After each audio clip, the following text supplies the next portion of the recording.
Now, on another matter, later today, Mr. President will consider the nomination of Dana Biacco, the President's choice to join the Consumer Product Safety Commission.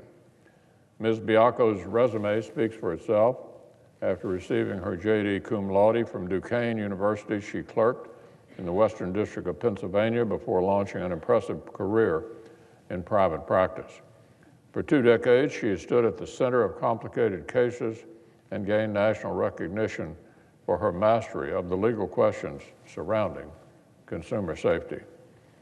This experience makes Ms. Biacco an ideal candidate to help the CPSC protect consumers effectively and efficiently without imposing unnecessary barriers to free enterprise.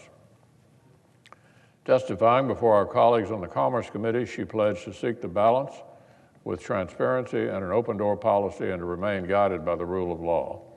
I look forward to advancing this qualified nominee when we vote later this afternoon and would urge all of our colleagues to join me.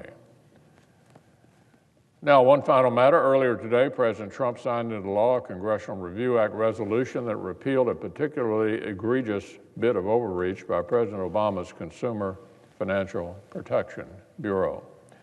Federal regulators found a loophole, skipped the standard period for review and public comment, and issued unilateral guidance that made life needlessly complicated for the American auto industry and its customers.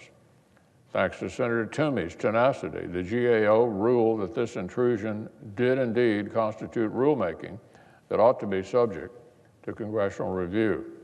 So Congress got to have its say. Accountability won out in the end.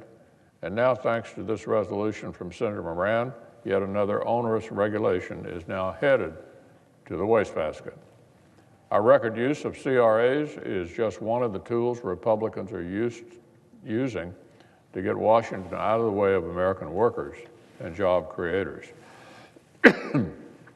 Republican tax reform is providing historic tax cuts for middle-class families and small businesses, and it repealed the individual mandate penalty at the heart of Obamacare.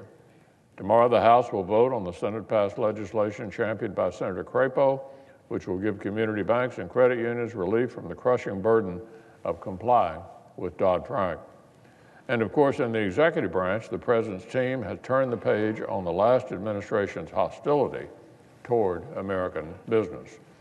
The result is a palpable shift that is improving the entire economy. Back in 2013, more than three quarters of U.S. manufacturers said a hostile climate due to taxes and regulations was a major business obstacle. 3/4 of U.S. manufacturers said that in 2013. Today, 16 months into the unified Republican government, fewer than 20% say that. From 75% concerned about taxes and regulations in 2013, down to 20% today.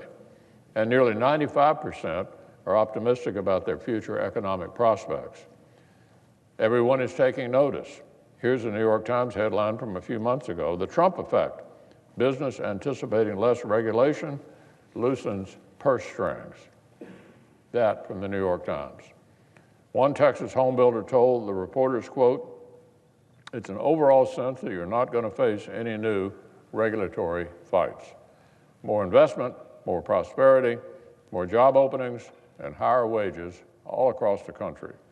Good things happen when Republican policies get Washington out of the American people's way."